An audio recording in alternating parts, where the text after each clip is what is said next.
Pernah kepikiran nggak sih gimana caranya sebuah kabinet pemerintahan itu dibentuk? Apa beneran isinya orang-orang paling jago? Atau ada udang di balik batu? Hari ini kita bakal kupas tuntas sebuah ide yang cukup berani tentang ilusi koalisi dan bahayanya jatah politik. Coba deh kita bayangin.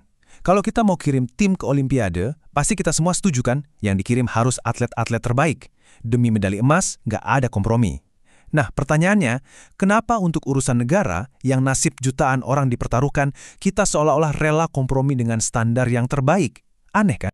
Oke, ini di agenda kita. Pertama, kita bedah apa bedanya tim impian sama tim jatah. Terus kita masuk ke dunia nyata soal preman politik. Ketiga, kita hitung-hitungan berapa sih kerugian dari kebijakan yang keliru. Keempat, ada nggak solusinya? Dan terakhir, semua kembali ke pilihan seorang presiden. Yuk, kita mulai dari fondasinya dulu. Kita akan bandingin dua konsep yang kayak langit dan bumi. Tim impian yang dibentuk buat menang, lawan tim jatah yang dibentuk karena, alasan lain. Masih ingat kan sama The Dream Team basket Amerika di Olimpiade 92? Isinya itu Michael Jordan, Magic Johnson, Larry Bird, pokoknya semua dewa basket kumpul jadi satu. Standarnya cuma satu, dan nggak bisa ditawar. Lo yang terbaik di posisi lo, tujuannya juga cuma satu, bawa pulang medali emas. Titik. Nah, sekarang coba kita sandingkan dengan realitas kabinet politik. Kalau tim impian prinsipnya kompetensi mutlak buat menang, kabinet jatah prinsipnya beda banget. Prinsipnya adalah bagi-bagi kursi buat partai pendukung. Tujuannya bukan lagi kemenangan negara, tapi buat bayar utang politik waktu pemilu. Dua dunia yang berbeda. Oke, dari konsep yang ideal tadi, sekarang kita turun ke bumi. Kita lihat kenyataan di lapangan yang jauh lebih ruwet. Disinilah kita kenalan sama istilah preman politik. Siapa sih mereka ini? Penulis sumber kita ini cerita, dulu waktu muda dia idealis banget. Mikirnya, presiden kan dipilih langsung sama rakyat. Pasti bebas dong milih pembantu terbaiknya tanpa beban politik. Tapi ternyata, panggung belakang politik itu jauh lebih rumit dari yang kelihatan di depan. Nah, inilah yang disebut preman politik. Jangan bayangin preman berbadan kekar ya. Mereka ini pialang kepentingan. Orang-orang yang merasa udah investasi besar-besaran buat kemenangan presiden, jadi pas udah menang, mereka datang buat nagih jatah mereka. Dan dampaknya ini yang paling ngeri. Bukan cuma soal korupsi yang kelihatan, tapi ada yang namanya opportunity cost atau biaya peluang.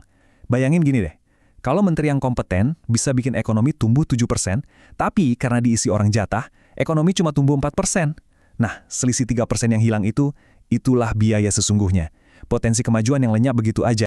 Biar makin kebayang, yuk kita lihat beberapa contoh nyata gimana penunjukan yang nggak pas ini bisa merugikan kita semua. Inilah dia, ongkos dari kebijakan yang keliru. Ambil contoh kebijakan pajak. Seorang profesional sejati bakal mikir, gimana caranya ekonomi kita makin gede, supaya kue pajaknya ikut membesar secara alami. Tapi pejabat titipan mungkin mikirnya lebih pendek, gimana caranya target setoran tahun ini tercapai. Ujung-ujungnya, yang ada malah meres pengusaha yang itu-itu aja yang bisa bikin mesin ekonomi kita malah macet. Atau lihat deh logika aneh di kebijakan energi. Kita semua tahu, subsidi BBM itu beban berat. Logikanya, makin banyak SPBU swasta yang jual non-subsidi, makin ringan beban negara kan?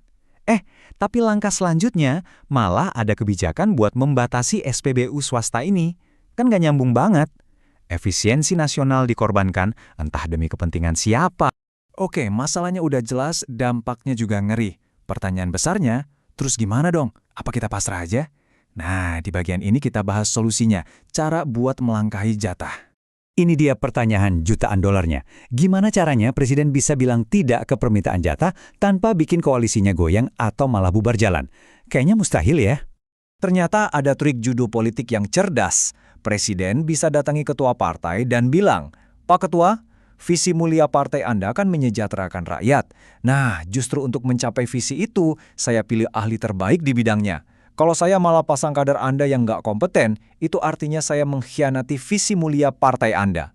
Tuh kan, argumennya dibalik dan jadi senjata pamungkas. Jadi prinsipnya jadi tegas banget. Kabinet itu fungsinya sebagai mesin eksekusi. Warnanya harus satu, efisiensi. Urusan lobi-lobi politik, tawar-menawar, itu tempatnya di parlemen. Jangan sampai dapur pemerintahan dicampur aduk sama pasar politik. Akhirnya, semua ini mengerucut ke satu titik paling krusial. Sebuah pilihan fundamental yang ada di tangan seorang presiden. Coba pikirin deh, balas budi terbaik untuk partai-partai pendukung itu sebetulnya bukan kursi menteri, tapi sebuah pemerintahan yang sukses. Kalau negara makmur dan rakyat sejahtera, otomatis kan koalisi yang berkuasa bakal kelihatan hebat. Itulah bayaran politik yang paling mahal dan paling awet. Dan kita kembali lagi ke analogi awal. Dunia ini adalah arena kompetisi global, sebuah perlombaan waktu. Gimana ceritanya kita mau menang kalau negara lain menurunkan dream team mereka, sementara tim nasional kita masih sibuk diisi oleh pemain-pemain titipan? Jadi pilihannya benar-benar cuma ada dua, hitam dan putih. Apakah mau jadi tawanan para pialang politik yang selamanya hidup dalam bayang-bayang utang budi, atau berani mengambil sikap dan menjadi arsitek kemajuan yang akan dicatat sejarah? Dan pada akhirnya, pertanyaan ini bukan cuma untuk presiden terpilih, tapi untuk kita semua sebagai warga negara. Untuk masa depan Indonesia, tim seperti apa yang sebetulnya kita inginkan? Tim jatah atau tim impian? Jawabannya ada di tangan kita semua. Terima kasih sudah menyimak.